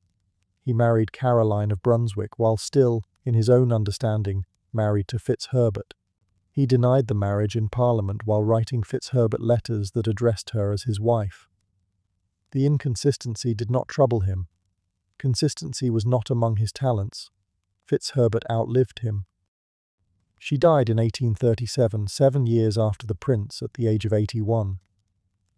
She was buried in Brighton, in the Catholic Church of St. John the Baptist, wearing 3 wedding rings. One was from her first husband. One was from the prince. She wore all 3 to the grave, a woman who had been married 3 times and who had been, in the eyes of the law, legally married to none of them, when the man she loved most was alive. He denied the marriage in Parliament. He authorised his friend Charles James Fox to stand in the House of Commons and declare that no marriage had taken place. Fox did so. The declaration was a lie. Fox discovered it was a lie and was furious. Mrs. Fitzherbert discovered the denial and was heartbroken. The prince managed to betray everyone involved in the transaction while maintaining his own position, a skill he would refine over the next 40 years. In 1795, Parliament offered the prince a deal. It would pay his debts, which had reached £600,000, if he would marry a suitable Protestant bride and produce a legitimate heir. The prince agreed. The bride selected was his first cousin, Caroline of Brunswick, a German princess he had never met. The selection was made by the prince's father, and the selection was either a miscalculation or a punishment, because Caroline of Brunswick was, by the universal testimony of everyone who met her, a disaster. She was loud. She was coarse. She told inappropriate jokes at dinner. She discussed bodily functions with a frankness that the English found genuinely shocking. She flirted with every man she met, not because she was attracted to them, but because flirtation was the social currency she had been raised with, and she did not understand that the English played by different rules. She had opinions, and she expressed them. She had appetites, and she did not conceal them. She did not wash with the frequency that English court etiquette required. She spoke her mind with a directness that was considered charming in Brunswick and appalling in London. She was not beautiful, though she was not ugly either. She was simply wrong, wrong for the court, wrong for the prince, wrong for the role, wrong in every particular that could be assessed in advance, and in several that could not. The prince met Caroline for the first time 3 days before the wedding. The meeting took place at St. James's Palace. Caroline curtsied. The prince looked at her, turned to his equerry, Lord Malmesbury, and said, "I am not well. Pray, get me a glass of brandy." He then left the room. He did not return for several hours. The wedding took place on the 8th of April 1795 at the Chapel Royal. The prince was drunk. He had been drinking all day, and by the time the ceremony began he was barely able to stand. He swayed at the altar. He looked around the chapel as though searching for an exit. The Archbishop of Canterbury paused during the service, at the point where objections are invited, and looked meaningfully at the prince and then at the king, who looked at the floor. No objection was raised. The ceremony continued. The marriage was sealed. The wedding night was, by Caroline's later account, brief and unpleasant. The prince spent most of it on the floor in front of the fireplace, where he had fallen after drinking. He roused himself enough to perform the act that the succession required. They conceived a daughter that night, or very shortly afterward. The daughter, Princess Charlotte, would be born on the 7th of January 1796. She would be the prince's only legitimate child. She would be raised by governesses in a household separate from both her parents, because neither parent could be trusted with her care. Her father ignored her. Her mother, who loved her with the desperate intensity of a woman who had nothing else, was permitted to see her only at regulated intervals. Charlotte grew up knowing that she was the hope of the dynasty, the only legitimate grandchild of George III, the person on whom the entire future of the monarchy depended. The knowledge was a burden that she carried from childhood. She would be the hope of the dynasty, and she would die in childbirth at the age of 21, an event that would trigger the succession crisis that eventually produced Queen Victoria. After Charlotte's conception, the prince and Caroline separated. The separation was not formal. There was no ecclesiastical proceeding, no parliamentary petition. The prince simply stopped seeing his wife. He returned to Mrs. Fitzherbert. He returned to his debts. He returned to the life that the marriage had briefly interrupted and done nothing to change. Caroline was given a separate household and a generous allowance, and the freedom to live as she chose, which she did, with an enthusiasm that provided the prince with ammunition he would later use against her. The final descent into permanent madness was gradual. Through 1810, the king's episodes became more frequent and the lucid intervals shorter. By the autumn, the physicians were unanimous. The king would not recover. Straw was laid in the courtyard outside the king's apartments to muffle the sound of the carriages and the horses. The household moved quietly. The servants spoke in whispers. The doctors came and went through a side entrance so that their visits would not be observed by the public. The pretense that the king was merely unwell, that he would recover, that the indisposition was temporary, was maintained for as long as it could be maintained, which was not long. The mind that had governed the country for 50 years, that had managed the loss of America and the threat of revolution and the wars with France, was gone. The body remained. The man remained. But the king, in the sense that mattered, had ceased to exist. In 1811, George III's madness became permanent. The lucid intervals stopped. The king was blind. He was deaf. He wandered the corridors of Windsor Castle in a dressing gown, talking to people who had been dead for decades. He held conversations with Lord North, who had died in 1792. He greeted courtiers who existed only in his memory. The servants who attended him learned to respond to these conversations as though the invisible interlocutors were real, because contradicting the king caused distress, and because the distress served no purpose. The king was beyond correction. The madness was his world now, and the world had its own logic, and the logic could not be argued with. He did not know that the Regency had been established. He did not know that his son governed in his name. He did not know that Napoleon had been defeated. He did not know about Waterloo. The greatest military victory in British history was won while the king sat in his room at Windsor, playing the harpsichord, wearing a purple dressing gown. His white hair and white beard gave him the appearance of a biblical patriarch who had wandered out of the Old Testament and into a castle he no longer recognized. He played the harpsichord for hours, the same tunes repeated over and over. The music drifted through the empty rooms of the castle. The servants moved quietly. The doctors observed. The Queen sat in her apartments and listened. The Regency Act was passed on the 5th of February 1811. The Prince of Wales became regent with full royal authority. The Prince Regent's court was the most glamorous in Europe, and the glamour was intentional.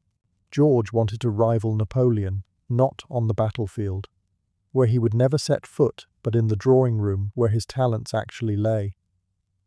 He wanted London to be the social capital of the world. He wanted Carlton House to outshine Versailles. He wanted the English aristocracy, which he considered dowdy and provincial, to dress and eat and entertain at a level that would impress the most sophisticated visitors from Paris and Vienna. The Prince Regent celebrated his new authority with a dinner, a magnificent dinner. A dinner for 2,000 guests at Carlton House, served at tables that stretched through every room of the building and out into the gardens. The centerpiece of the main table was a stream of real water flowing through a silver channel, with live fish swimming in it. Goldfish and silverfish gliding past the guests as they ate their way through course after course. The dinner cost by one estimate more than £120,000. The country was at war. The soldiers who were fighting that war were eating salt beef and hard biscuit in the mud of Spain. The contrast was not lost on the satirists.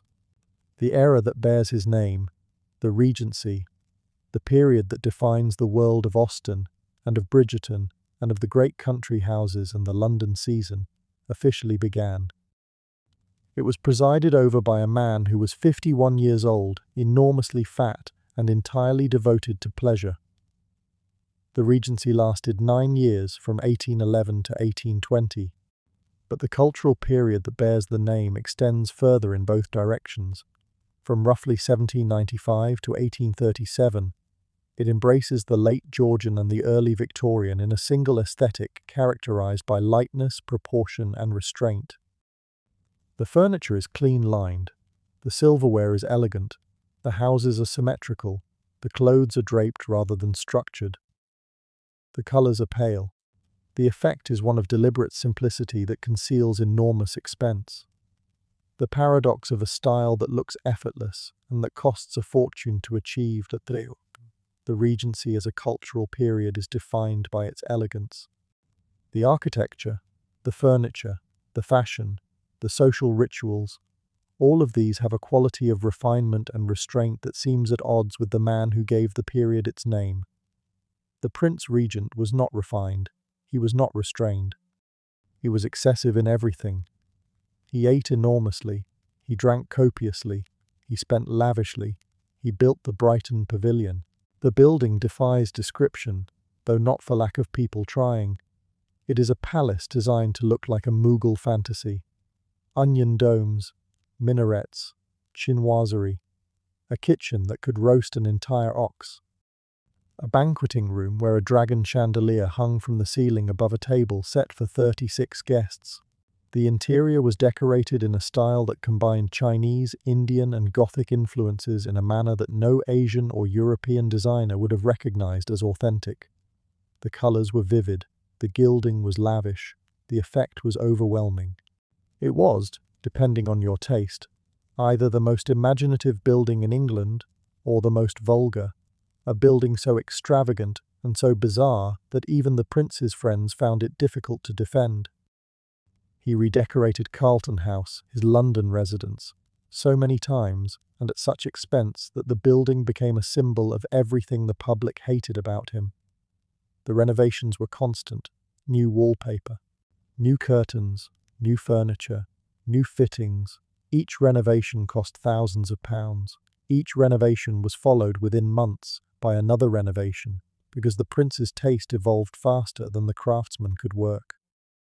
What was perfect in January was obsolete by March.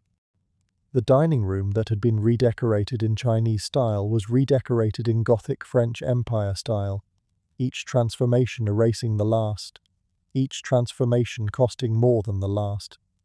Eventually, he demolished Carlton House entirely. He decided it was not grand enough. The site was cleared, and the materials were salvaged, and some of them were used in the construction of Buckingham Palace, which Nash was commissioned to rebuild from the modest house that George III had purchased. The rebuilding was never finished in George IV's lifetime. The costs spiraled. Parliament protested. Nash was dismissed. The building was completed, after a fashion, by William IV, who moved in reluctantly and who found the place uncomfortable. The whole episode, the building and the demolishing and the rebuilding, cost the nation more than £1 million. The money came from Parliament. Parliament's money came from taxes. The taxes came from the working people of England, who paid for a palace they would never enter, built by a king they would never meet, for purposes they would never understand. But the things he bought were beautiful. This is the complication. The Prince Regent had taste. His taste was expensive, and his methods of financing it were unconscionable, but the taste itself was genuine. The furniture he commissioned from the finest craftsmen in England is still considered among the best ever produced. The silver and the porcelain he collected are museum pieces. The Brighton Pavilion, for all its absurdity, is a work of architectural imagination that has no equivalent in England. Carlton House, before he demolished it to build something even grander, was considered the finest private residence in London. The Prince Regent was a patron in the truest sense. He supported architects, craftsmen, artists, musicians. He gave John Nash the commissions that produced Regent's Park and Regent Street. John Nash was the Prince's architect, his collaborator, his co-conspirator in the transformation of London. Nash was not the most talented architect of his generation. He was the most ambitious. He shared the Prince's appetite for scale, for grandeur, for projects that would change the shape of a city rather than merely adding a building to it. The partnership between the Prince and Nash produced more lasting change to London's geography than any other collaboration between a patron and an architect in the city's history. The vision was enormous. A processional route from Carlton House in the south to a new park in the north, lined with stuccoed terraces and punctuated by crescents and circles, a boulevard that would rival anything in Paris or Vienna. Nash delivered. The terraces of Regent's Park, with their white facades and their classical columns, are still among the most beautiful urban compositions in Europe. Regent Street, curving from Piccadilly to Portland Place, reshaped the commercial geography of London. He was, in the things he bought and the buildings he commissioned, a king of genuine cultural significance. The Prince Regent's name is written across the map of the city in letters of Portland stone. Walk down Regent Street today, past the curved facades and the stuccoed terraces, and you are walking through a landscape that was imagined by a man who never walked it himself. The Prince Regent rode in carriages. He did not walk. But the street that bears his name was designed for walking, for promenading, for the particular English pleasure of seeing and being seen. The street is his monument. It is a better monument than he deserves, and it will outlast every memory of the man who commissioned it. He was also, in the way he treated people, a king of genuine cruelty. He abandoned Mrs. Fitzherbert repeatedly. He tried to destroy Caroline. He ignored his daughter Charlotte. This was perhaps the cruelest of his many cruelties, because Charlotte was a child who wanted nothing more than her father's attention, and whose father could not be bothered to provide it. She saw him occasionally, at formal audiences that were arranged by the court and that had the atmosphere of diplomatic meetings rather than family visits. She was brought into his presence. She curtsied. He asked her a question or two about her studies, she answered. He dismissed her. The entire encounter might last 10 minutes. Charlotte grew up lonely and rebellious and determined, in the way that children of neglectful parents often do, to be nothing like the person who had failed her. She broke off her engagement to the Prince of Orange because she did not love him, and because she had decided that she would not be traded like a commodity the way her mother had been. She married Prince Leopold of Saxe-Coburg in 1816 for love.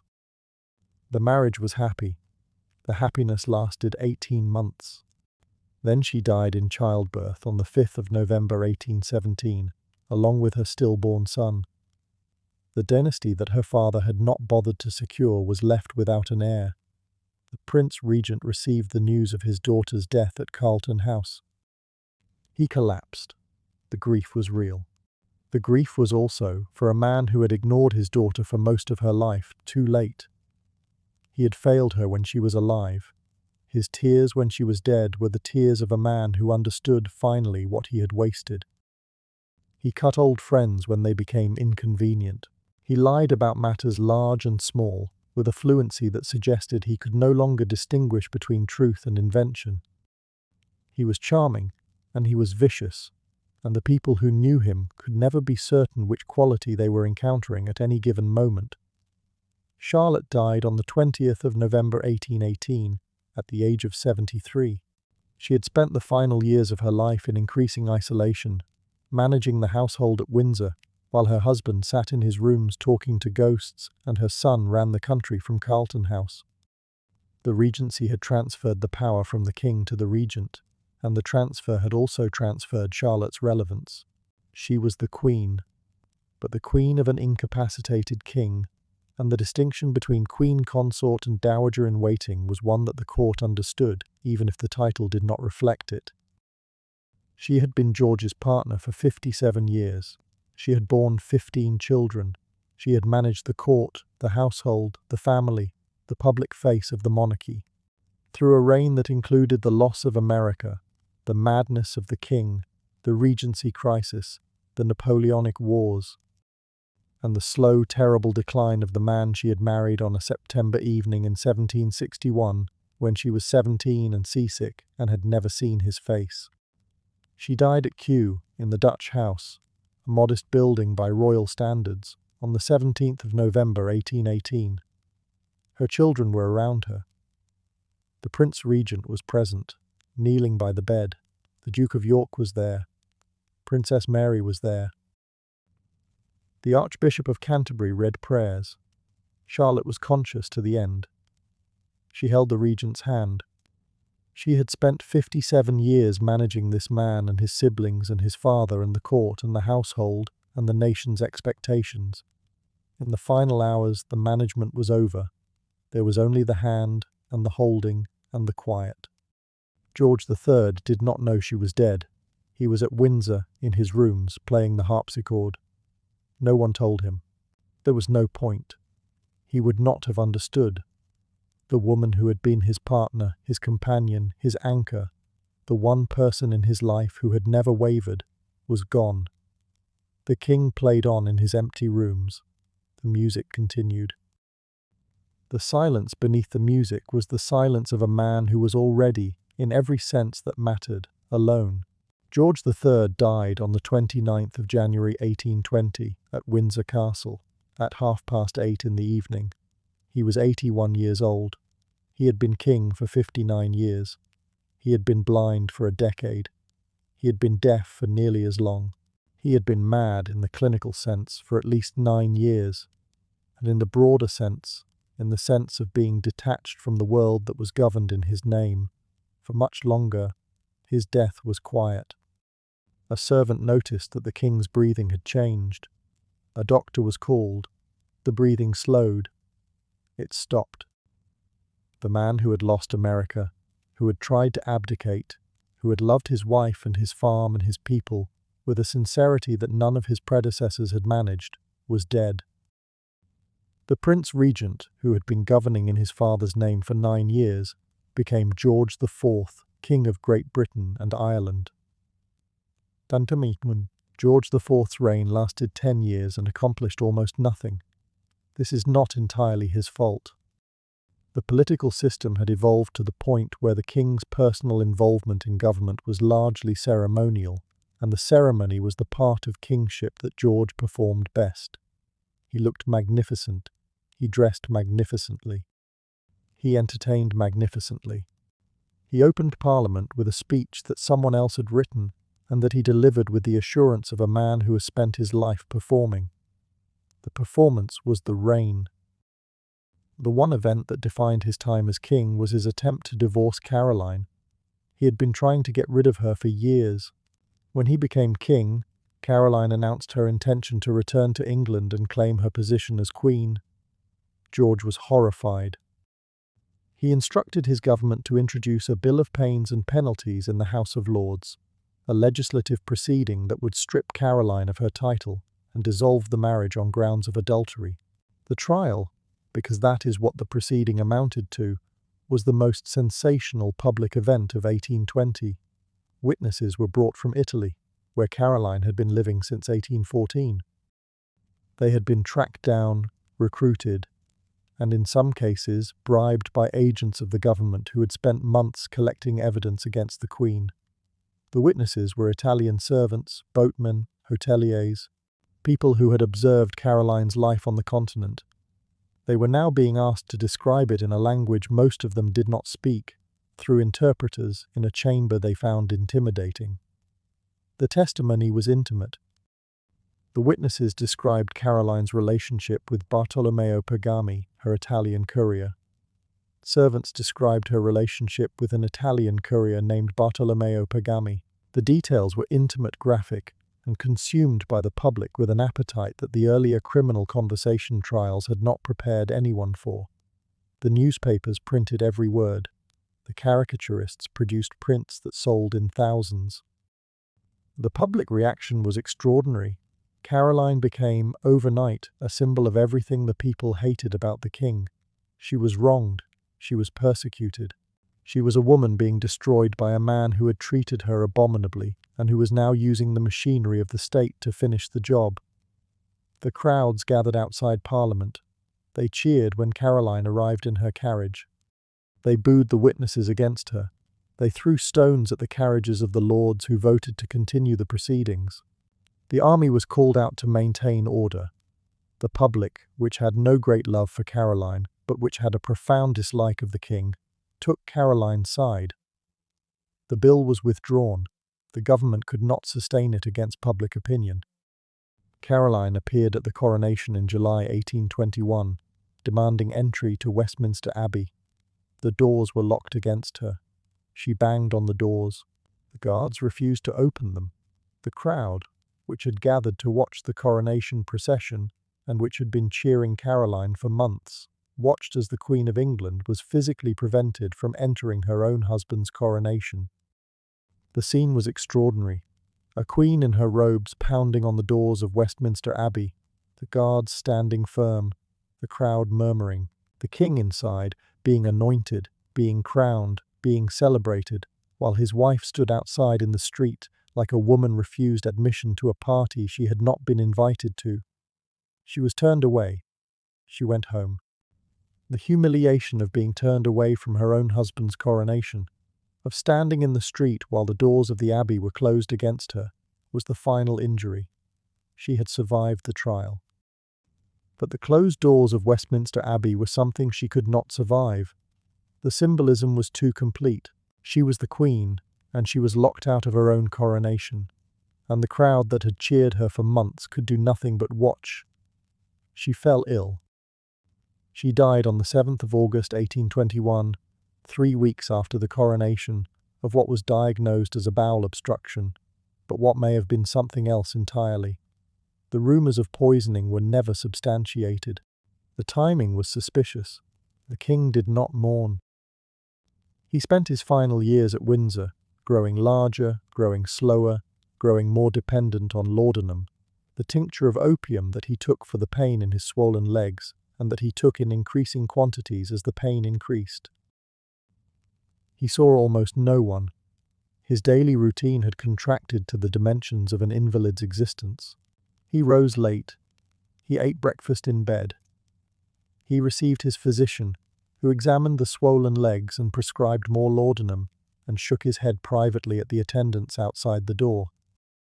He sat in a chair by the window, looking out at the long walk, the avenue of elms that stretched south from the castle toward the great park. He could see the trees. The view was magnificent. It was the view of a man who owned everything he could see and who could enjoy none of it. He could not walk among them. The laudanum dulled the pain, but it did not restore the movement. His legs would not carry him. The ankles were swollen to twice their normal size. The skin was stretched and discolored. The physicians bandaged them. The bandages did not help. The body that had danced at 100 balls, that had ridden to hounds at Brighton, that had walked the streets of London in the most fashionable clothes in England, was now a prison of flesh and fluid that held him in his chair. He lived in his private apartments, surrounded by the beautiful objects he had spent his life accumulating, the paintings, the furniture, the porcelain, the silver. The things he had bought were the most lasting achievement of his life. The paintings he collected, Dutch masters, Flemish masters, Italian Renaissance works, formed the core of what would become the Royal Collection, one of the finest art collections in the world. The furniture he commissioned from the workshops of Morel and Seddon is still in use at Buckingham Palace and Windsor Castle. The silver and the porcelain are displayed in the staterooms that millions of tourists visit each year. The man who was despised in life left behind objects that are treasured in death. The objects are his truest memorial, more lasting than any monument, more eloquent than any epitaph, and they surrounded him at the end like the furnishings of a tomb. He died on the 26th of June 1830 at 3 in the morning at Windsor Castle. He was 67 years old. His body was so swollen that the coffin had to be specially constructed to accommodate it. The funeral was not well attended. The mourning was perfunctory. The court observed the forms. The country did not grieve. The Times published an obituary that has become famous for its savagery. There never was an individual less regretted by his fellow creatures than this deceased king. What eye has wept for him? What heart has heaved one throb of unmercenary sorrow? The words were harsh. They were also, by the general consensus of history, accurate. His brother William succeeded him. William IV was a former naval officer who had spent most of his life at sea and who approached kingship with the bluff, unpretentious manner of a man who would rather be on a quarterdeck than on a throne. He was mildly eccentric. He made long, rambling speeches at public dinners. He walked the streets of London without a guard, shaking hands with anyone who approached him, a habit that alarmed his ministers and delighted his subjects. He was, in almost every respect, the opposite of his brother George, and the contrast was a relief. After a decade of excess and scandal and the bloated magnificence of George IV, the country welcomed a king who was ordinary. William wore plain clothes. He spoke plainly. He had no mistresses, no architectural ambitions, and no debts that required parliamentary intervention. He was exactly what the country needed after George IV, which was someone who was not George IV. He reigned for 7 years. He passed the Reform Act of 1832, which expanded the franchise and redistributed parliamentary seats, the first significant reform of a political system that had not changed since the 17th century. He did not pass it willingly. He was pressured by his ministers, by public opinion, and by the threat of revolution, but he passed it, and the passing was the most important political event of the decade, and it was achieved by the most forgettable king of the century, which is perhaps the most Georgian thing of all. The kings did not matter. The system mattered. And the system worked best when the kings got out of its way. He produced no legitimate surviving children. When he died on the 20th of June 1837, the crown passed to his niece, Alexandrina Victoria. She was 18 years old. She was woken at 6 in the morning by the Archbishop of Canterbury and the Lord Chamberlain. They knelt before her in her dressing gown and informed her that she was queen. The morning she received the news, Victoria wrote in her journal. She described the visit of the Archbishop. She described her feelings.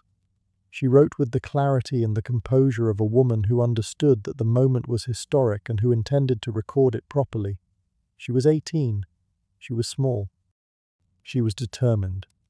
And she was, from the moment the Archbishop knelt before her, the most powerful woman in the world. And the Georgian era was over.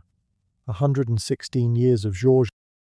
4 kings, one name, stretched across 5 generations of a family that had arrived from Germany with 2 mistresses and a retinue of courtiers, and that had, in the course of a century, become as English as the country they governed. The question deserves a careful answer, because the easy answer, nothing, is wrong, and the generous answer, everything, is also wrong. The truth is, somewhere in the middle, in the complicated space where accident and intention overlap. The first George gave England the system of cabinet government that still operates today. He gave it not by design, but by absence. His inability to follow English politics created the space that the Prime Minister filled, and the filling became permanent. The second George gave England its last warrior king and its definitive defeat of the Jacobite cause. After Culloden, the Stuart claim was finished. The Hanoverian succession was secure. The question of who ruled England was settled, and the settlement endured. The third George gave England its most human king and its most painful lesson. The loss of America taught the empire that colonies could not be held by force against the will of their people, a lesson that the empire would spend the next 2 centuries learning and forgetting and learning again. And his madness taught the Constitution that the monarchy needed a mechanism for continuity when the monarch could not function. The Regency Act of 1811 was the first formal acknowledgement that the king was not indispensable. The fourth George gave England its most beautiful buildings and its most cautionary example of what happens when a man of taste and no discipline is given unlimited resources. He was the worst of the 4 and the most entertaining. He was the one the satirists loved. He was the one the people despised. He was the one who proved, conclusively, that a king could be cultured and worthless at the same time. Between them, the 4 Georges presided over the transformation of England from a provincial European kingdom into a global empire. They did not cause the transformation. They did not lead it. They did not understand it. They merely occupied the throne while it happened around them, while the politicians and the merchants and the soldiers and the inventors and the ordinary people of England built something extraordinary in the spaces that their kings left empty. The Georgian squares of London, the iron railings, the plane trees, the uniform facades of brown brick, each house identical to its neighbour, the symmetry expressing the Georgian belief that order and proportion were the foundations of beauty, the crescents of Bath. John Wood the Elder and John Wood the Younger built a city in pale stone that curves along the hillside like a Roman amphitheatre turned inside out, the columns and the pediments and the carved friezes creating a vision of classical order that the Romans themselves would have recognized, the furniture and the silver and the porcelain. The Chippendale chairs and the Hepplewhite sideboards and the Wedgwood dinner services, the Adam fireplaces with their delicate plasterwork, the Sheraton writing desks with their hidden drawers and their inlaid woods, the objects that the Georgians made and bought and lived with, objects that were designed to be beautiful and functional at the same time, objects that expressed the Georgian conviction that elegance and utility were not opposites but partners. The language of architecture and design that we still call Georgian, the music of Handel, the novels of Fielding, the paintings of Gainsborough and Reynolds, the gardens of Capability Brown, these are the things the era produced. They were produced not by kings, but by the culture that grew up around them, a culture of elegance and brutality and ambition and restraint that defined a century. It echoes still in the streets and the buildings and the institutions that the four Georges left behind. If you have been listening tonight to the story of the four kings who gave their name to an era, I hope you have heard something behind the crowns and the carriages and the coronations. Four men, each one different from the last, each one shaped by his father's failures and determined to avoid them, each one failing in his own particular way. The German who could not speak English, the soldier who fought on foot when his horse bolted, the farmer who lost an empire and lost his mind, the glutton who ate and built and spent his way through a decade and left behind nothing but debts and beauty. If you enjoyed spending the evening with the Georges, I would love it if you would subscribe and leave a comment letting me know where you are listening from. There are more stories to tell, more reigns to follow, more corridors to walk. And if you know someone who loves history, or who has ever wondered what happened inside the palaces when the doors were closed, please share this with them. The candles are low now. The palace is quiet. The last of the Georges is in his coffin, specially built, carried by men who did not love him, to a vault where he will lie beside the others, the four kings, the four Georges, the family that arrived as strangers and departed as ancestors. The crown has passed to a girl of 18. The era has ended. The buildings remain. The music remains. The name remains. Georgian. A word that means a century of kings and everything that grew in spite of them. Good night.